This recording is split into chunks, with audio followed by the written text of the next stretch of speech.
firenena natambatry ny fifandraisana ara-diplomasia i Madagasikara sy Chine. Feno 12 taona ankehitriny ny fifandraisana eo amin'ny roa tonta.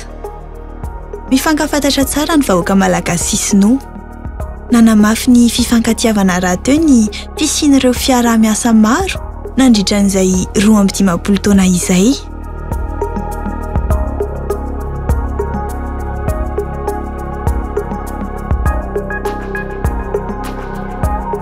FOCAC na fiaonam-be momba ny fiaraha-miasa eo amin'ny Afrika sy Chine.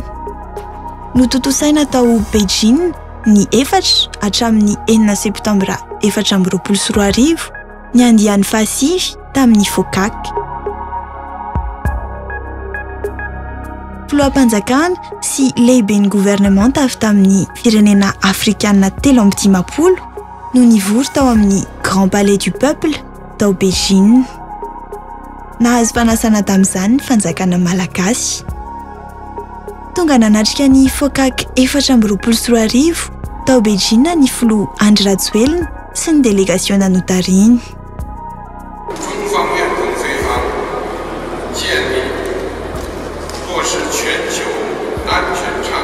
Voaresaka nandritran'ny FOCAC 2024 ny fanamafisana ny fiaraha-miasa efa nisy teo an'i Madagasikara sy Chine. Nisy mihitsy aza ny fihaonana teo amin'ny filoha malagasy Andry Rajoelina sy ny filoha sinoa Xi Jinping. Et la Chine puisse accompagner Madagascar dans notre objectif d'industrialisation. Nisongadina tamin'ny fihaonan'io ny tetikasa azo tsapain-tanana ho tanterahana mandritra ny 3 taona manaraka.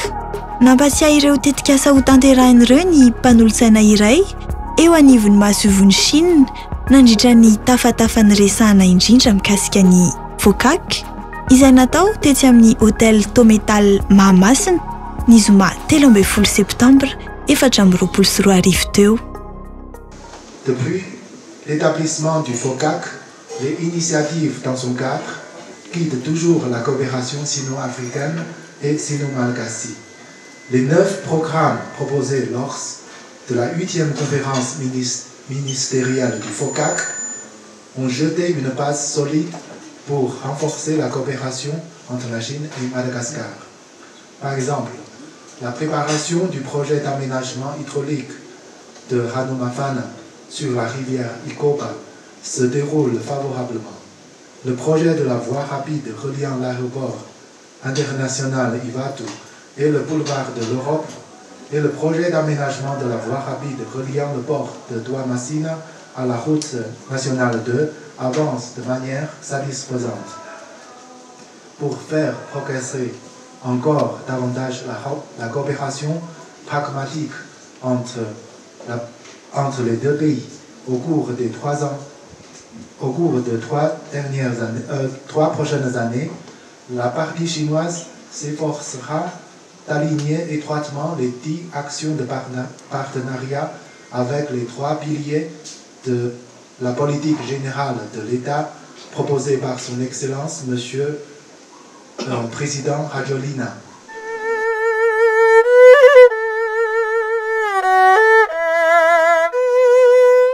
Arak'izany, tetikasa maro no efa voahomana ao an'i Madagasikara. Mifandray rahateo amin'ny soro-dalana ao amin'ny fampandrosoana no faritan'ny filoha malagasy Andry Rajoelina ireo rehetr'ireo dia ny fanamboarana toha-drano, fanamboaran-dalana sy ny maro hafa. Ny fijerenan'ny tetikasa izay tena ilain'ny firenena afrikanina no nisongadina nandritra ny FOCAC 2024 natao tao Beijing. Nanome lanja ny fivoriam-be rahateo ny fahatongavan'ny délégation malagasy tany an-toerana. Vao maika aza hiady tsara ny fifandraisana araka ny voaresaka nandritra ny FOCAC 2024 natao tany Beijing farany teo. Fantatra mantsy fa hosokafana misimisy kokoa amin'ireo firenena afrikanina ny sena sinoa. Noho izany, azo ilay tolotra atao hoe tarif zéro ireo firenena 30 avy aty Afrika ka anisan'izany Madagasikara. Ity fanapahan-kevitra ity anamora kokoa ny fidirana eo amin'ny tsena sinoa mba hampidirana ireo vokatra afrikanina any Chine.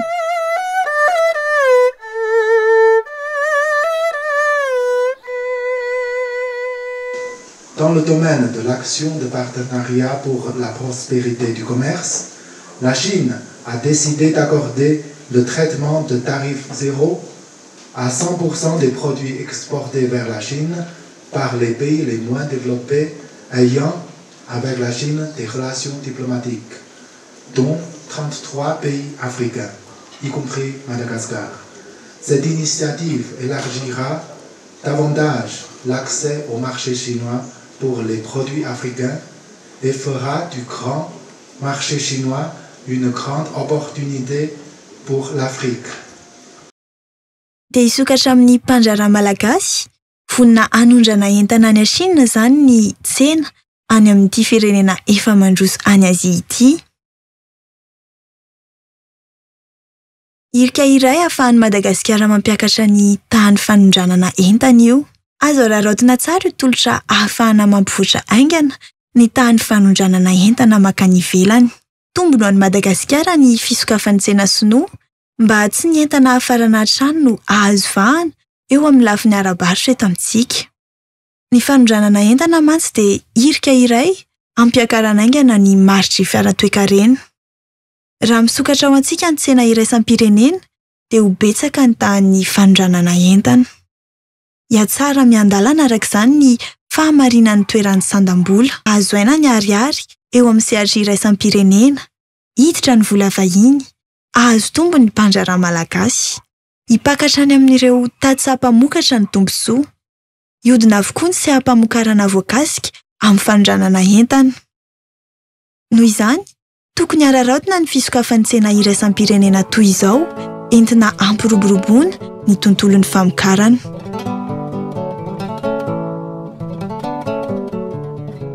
Nandritra ny FOCAC 2024 vonina hanome tetikasa maika ho an'ny Afrika i Chine.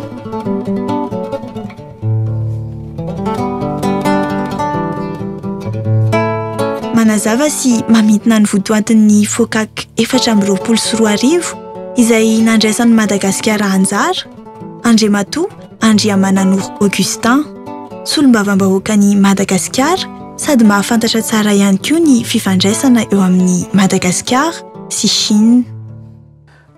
Zavatra lehibe tokoa satria mahakasika fiara-miasa maro izy io. Raha ny lahateny nataony filoha sinoa Andriamatoa Xi Jinping dia maro amin'ireo ataontsika hoe axe stratégique folo voalazany teo ny fiara-miasa amin'ny vondrondreo firenena afrikanina. Nisy teo amin'ny 5 ny filoham-panjakana mahasolo tena ny firenena ny 50 any ho any izay nandrava feno amin'izany FOCAC izany. Fa i Madagasikara dia isan'ny firenena veriko fa manana tombony lehibe tokoa no ireo vina paikady izay mifanojo amin'ny fomba fijery ny ireo mpitarika rotota. Isina amin'ireny ohatra raha ny famokarana resaka fampirobona ny asa fambolena. Madagasikara dia mieritreritra hoe ho atao ny fiara-miasa amin'ny fanjakana sinoa mba hahatongavantsika amin'ny fanjariana ara-tsakafo hitarina any amin'ny rayal hectare na rahetsy hectare 100 000 hectare ny vilaran-tany izay ho azo voleny eto Madagasikara. Ary isan'ny voalohany hiara-iasa amin'ny fanjakana malagasy ny sinoa amin'ny famokarana ireo vary safotra na atsika hoe riz hybride. Nisy moa ny fanaovan-tsonia izay natao tany Honanina natrihan'ny ramatoa sekretera-panjakana Tainiavy Ravizanamahefa izay misahana ny fahaleovantena ara-tsakafo eo anivon'ny fiadinan'ny repoblika. Ohatra hoe amin'ny lafiny angovo koa disan'ny voadinika tao ary nitsidika ny orinasa TBA ohatra ny Filohan Rajoelina izay nahita ihany koa fa OATV na rafainganina ny tetikasa eo amin'ny famiarantsika ilay antsika hoe ringo de tana, izany hoe ahafahana mandray ny foto-drafitrasa manara-penitra satria fa ho avy atsoatsy ireo tetikasa maromaro vaventy amin'ny angovo saovika volobe sy ny sisa nefa ny a tsy maintsy mivonina amin'izany a ny fodotrafitrasa zay efa misy mo efa somaritra nay ihany akoatran'izay ihany koa de maro lafy ny fiaramiasa mifanjakana soa fa indrindra ny fantevena ny fiaramiasa arabarotra Madagasikara de isan'ny alondrana ihany koa reo vokatry ny tany eto ary ny fanjakana sinoa de efa nanome tombondany atsika amin'ny hoe anao karazana toerana afakaba ihany koa ho an'ny reo vokatra avy aty Madagasikara efa mandeha moa zany vina zany fiaramiasa izany fa ny zavatra tokoa tena goavana angamba de hoe am'ireo teti-bola izay apetraky ny fanjakana sinoa 360 milliards yuan zany eo amin'ny 50 milliards de dollars eo zany dia hoentiny amin'izay asa fanatevenana fiaramiasa ara-ekonomika amin'ny reo firenena afrikanina ireo dia mino fa tsy diso anjara amin'izany Madagasikara. Mbola resaka fifanarahana sy antaratasy avokoa aloha ireo fa ny tena andrasany rehetra zao dia ny asa vita. Aiza hoe zany fanatanterahana ireo fehinkevitra natao siny ireo manahoana tokoa moa ny zava-misy manoloana ireny fifanarahana iraisam-pirenena goavana ireny. Anisan'ny firenena nahazo famatsim-boly Madagasikara. Betsaka ny tombontsoa tokony araraotina manoloana ny fifanaovan-tsiny maro toy ireny. Inona ny tokony atao mba tsy ho votsitra intsony ny fiaramiasa efa misokatra vokarin'ny fokaka toy izao? Naneho ny heviny mikasika io fifandraisana misy eo amin'ny Madagasikara sy Chine io ny Jeneraly Rakotonirina Joanessa. Izy dia filohan'ny fikambanana fifankatiavana Madagasikara sy Chine. Mahalala tsara ny fifandraisan'ny firenena roa-tonta. Za mieritreritra hoe ny fiaramiasa hoa dia miankina amin'ny roan-tota. Hoe anjarantsika no miady hoe zao no fahitana azy dia ampadina ny hevitra fa asana. Izao nge mino aho fa hatramin'andehanan'ny filoham-pirenena tany iny misy zavatra be dia be niova satria tsaroa fa nampiakarina eo amin'ny fiaramiasa ara-stratégique ny fiaramiasa Madagasikara Chine ary jereo reny hoe fiaramiasa vosinian'ny filoham-pirenena tany reny dia anjarantsika no miady na hoe mifanaraka mafy amin'zareo fa raha ohatra fanaovana ina moa infrastructure na hoe drafitrasa zany ny sinongy anisan'ny lasa lavitra be jereo reny hoe tetezana mitsingafi eny ambony tendrombohitra reny any Europa nge tsy isan'izany jereo ny hoe tetezana eny ambony ranomasina misy 4 kilometra le any atsimo iny any akaiky ny Hong Kong akaiky ny Drouai moa izy tao any amin'ny 10 kilometra manana fa zany hoe anjaratsika may mampiseho hoe hoe tokony zao fa fiaramiasa fa za mino fa raha fa itsika mifanaraka aminy tsisy olana mihitsy tokony tsisy olana raha zay zao mahita an'izany zay atao amin'ny fikambanana fifankatiavana Madagasikara sy tokony satria raha izahay io zay fifankatiavana Madagasikara sy dia hoy zay hoe any no lalana mety amintsika hoe akan'le teknôlôjia tena ambony be vetsika sa akan'le teknôlôjia atontomina zay mety any dôly misy dôly any dia anjaratsika ny safidy. Saika nanodidina ny taona 1700 tany avokoa no nahazo fahaleovantena ny ankamaroan'ny firenena afrikanina. Samy nisafidy izay mpiara-miombonantoka nentinety taminy ny firenena afrikanina. Ny fokaka raha teo moa dia tsy inona fa sehatra natao hifandraisan'ny Chine amin'ny Afrika. Mazava ho azy, ny roborobo ny fifandraisana teo amin'ny Chine sy Afrika. Dia anisan'ny mpiara-miombonantoka teo anilan'ny Madagasikara foana i Chine hatramin'izay.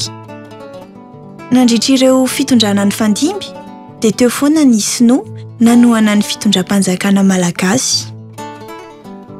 Vokatry ny tsy fahampiany serasera angamba na vokatry ny tsy fahampiany fampahafantarana sy ny famakafakana eo amin'ny lafin'ny toe-karena dia mbola tsy ampy ny fahalalana mikasika ny fifandraisan'ny Madagasikara sy Chine. Lasa tahotra ny betsaka raha vao miresaka fifandraisana amin'ny Chine izany. Lasa tsaony mahazo vahana. Nefa raha samy mikatsaka ny fiaraha-miasa, samy mahazo tombony ny firenena tsirairay avy, dia fiaraha-miasa toy ny efa nisy tamin'ny firenendehibe ihany no atao amin'ny Chine. Ny zava-misy aloha dia nametraka tanteraka ilay foto-kevitry ny fiaraha-miasa gagnant-gagnant i Chine. Miainga amin'io foto-kevitry io avokoa izay dinika rehetra ifampiresahana aminy. Mametraka ihany koa i Chine fa manaja ny fiandrianam-pirenena tsirairay izy ireo fa tsy mitsabaka amin'ny raharaha anatiny. Malalaka tanteraka amin'izay fanapa-kevitra tokony ho raisiny arak'izany izay firenena miara-miasa amin'ny Chine. Io fiaraha-miasa amin'ny rotota hoe rafa metimety amiko sady metimety aminao. Fa io nge tsy voatery raha fa tsy mety amiko dia tsy misy le fiaraha-miasa. Fa matoa misy ny fiaraha-miasa zany dia isika nge nanaiky zany. Fa zay ny fijeriko azy. Fa nary zareo nandalo tamin'izany koa. Zay nahita ny fivoarany. Zay mbola nahita ny sonoana antra zay tamin'izay nianandran-tany. Fa tamin'ny voalohany raha fa nisokatra tamin'ny zao tontolo zao zareo hoe tongavy nareo manam-bola. Ampiasa volanareo aty dia hoeto ny teknôlôjinareo. Ny vahoaka sinoa ny menimeniny. Ny menimenina hoe lasan'ireo vahin'ireo ny arenantsika, ireo tsy hanao zavatra tsara eto amintsika, fa ny arenantsika no mamay azy. Fa ny fanjakana sinoa zany na ny tady ny tombotsoany. Dia io izy tafavoaka io. Matotra ny fifandraisana misy eo amin'ny Madagasikara sy Chine. Nandritra ny 12 taona nisy ny fifandraisana ara-diplomatika teo amin'ny firenena roa-tonta, lafim-piaraha-miasa maro no tafatsangana. Eo amin'ny lafin'ny fahasalamana, tsy izohivina maro ny fisian'ny mpitsabo sinoa eto Madagasikara. Eo amin'ny fanabeazana, efa miorina eto amintsika ny ivitoerana fianarana teny sinoa Confucius, izay efa hita eny anivin'ireo oniversitem-panjakana maro eran'ny nosy. Eo ihany koa ny fisokafan'ireo sekoly tsy miankina amin'ny fanjakana, izay mampiroborobo ny fampianarana ny teny sinoa, izay efa anisan'ny ankafizin'ny tanora malagasy amin'izao fotoana. Eo amin'ny lafiny ara-kolontsaina moa dia efa mifamatotra tanteraka ny fifanankalozana misy eo amin'ny firenena malagasy sy sinoa. Raha tsy teny fotsiny afa-tsy ny fahaiza-manao eo amin'ny fanaovana sakafo sinoa, efa tsy izoviana malagasy zany lasopy chinoise zany. Efa fantadaza ihany koa ny soupy tamatavy, izay anisan'ny sakafo azo tamin'ny lakozia sinoa ihany koa. Mbola anisan'ny manamarika ny fifamatorana ara-kolontsaina misy eo amin'ny firenena roa-tonta ny fisian'ireo fikambanana sinoa miorina eran'ny Madagasikara. Mifandray amin'ny lafiny ara-tantara manko ny mbola ahitana fianakaviana sinoa tamana sy mahay mifandray amin'ny malagasy any ambanivolo lavitra any. Misy aza dia efa miteny malagasy mihitsy e. Vokatry ny fifandraisana misy eo amin'ny Madagasikara sy Chine nandritra ny taona maro, ary vokatry ny fifanankalozana tao anatin'ny FOCAC ihany koa, mbola i Chine no mitazona ny ampahany betsaka amin'ny fifanankalozana ara-barotra amin'ny Madagasikara. Na ny entana hafarana na ny entana ahondrana dia samy mizotra tsara avokoa ny fifamezivezena eo amin'ny roa-tonta. Anisan'ny mamelona ny toe-karena malagasy izany. Tena mahazo tombotsoa amin'io fifanankalozana ara-barotra io ny tontolon'ny fandraharana, na madinika na vaventy. Ary ny tena mahavelom-bolo dia ny fisian'ny famoronana asa ateraky ny firoborobon'ny lafiny ara-barotra misy eto amintsika. Sehatra maro no mbola azo iaraha-miasa amin'ny Chine. Malalaka ny fifandraisana misy eo amin'ny firenena roa-tonta. Ny resaka foto-drafitr'asa vonona ny hanome traikefany ireo orinasa sinoa mpanamboatra lalana sy asa vaventy misy eto amintsika. Raha tsy teny fotsiny afa-tsy ny fahavitan'ny lalam-pirenena fahasivy ohatra, tena nampiseho ny Sinoa ny fahaiza-manao ny tanteraka amin'ny lafin'ny fanamboaran-dalana iny lalana mampitohy any Toliara sy Morombe iny. Ankoatr'izay dia teo ihany koa ny fahavitany tetezan'ny Bevoay izay tetezana lava indrindra eto Madagasikara. Afa-pahasahiranana tanteraka ny mponina any amin'ny faritra Atsimo andrefana. Torak'izany ihany koa lalana mampitohy any Ambilobe Voemar izay nanala ny fahasahirana ny mponina any amin'ny tapana avaratry Madagasikara. Mbola maro ny azo ambara raha ny fifandraisana eo amin'ny Chine sy Madagasikara no resahana. Tsy ho lany mihitsy ny fitanisana ny zava-bita sy ny lisitry ny tetikasa mbola ho tanterahina. Ny lafin'ny angovo, ny fambolena sy ny maro hafa, sehatra mbola azo ampiroboroboina miaraka amin'ny Chine avokoa ireo. Maro ny tombontsoa efa azon'ny Madagasikara tao anatin'ny FOCAC. Fa inona kosa ary no tokony atao hanatsarana sy hiarovana ny fiarah-miasa amin'ny Chine? Manazava ny heviny mikasika izany hatrany Andriamatoa Andriamananoro Augustin, solombavam-bahoakan'i Madagasikara sady mahafantatra tsara ihany koa ny fifandraisana eo amin'ny Madagasikara sy Chine. Ny hoe tokony ataon'ny fitondram-panjakana angamba ny tiano ambara kokoa mba ahafahantsika manatanteraka izay vinany tao anatin'ny FOCAC izay, dia tokony tsika zany hijery ny efa ataon'ny olona any amin'ny firenena efa misitraka reny fiarah-miasa ireny. Izay no ataontsika hoe benchmark. Mila mahafantatra tsika zany hoe raha tany amin'ny firenena any Afrika ohatra, inona mahatonga ny olona izay miroborobo ny fiarah-miasa amin'ireo firenena avy any ivelany. Ohatra hoe mahafantatritsika ny zavatra misy aty Ethiopie, ny zavatra misy any Rwanda, dia ny ankamaroany ireny dia zao nametraka izy ny ataontsika hoe climat favorable aux investissements. Izany hoe ny lalàna izay misy eto amintsika mila mahatsiaro tena fa manana sécurité ry zareo, ary ny condition voalohany amin'ireny dia hoe stabilité politique. Mila fanjakana maro toerana zany tsika, ary mila apetraka tsika izay zavatra zay hoe mila tsy fanjakana ao anatin'ny korotana na ny crise no ahafahantsika misintona mpiara-miasa avy any ivelany anonotra ny Madagasikara. Tsy maintsy zany malagasy zany mila manana fandavan-tena hoe ndao apetraka manomboka ny tombon-tsoan'ny firenena, dia samy tsika ametraka zay hoe apaisement politique zay, iroso amin'ny fitoniana tsika politique, dia ametraka koa tsika zay tontolo zay hoe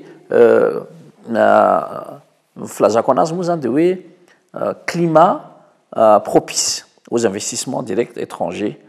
Ny lalàna ny fanentana amin'izany zavatra rehetrarehetra zany dia eo ihany koa zavatra tsy maintsy mahano zavatra tsika ataontsika hoe loi incitative aux investissements, resaka hoe fahantseranana ny lalàna mikasika ny zony mpiasa, aizany ntizy ny sandam-bola ny malagasy hoe manana maro toerana ihany koa hoe zany rehetrarehetra zany tsy ho vitantsika ao anatin'ny valim-pantaina indray mandeha izy, fa raha hoaraviko ngamba izy dia zao hoe aty amintsika ny baolina.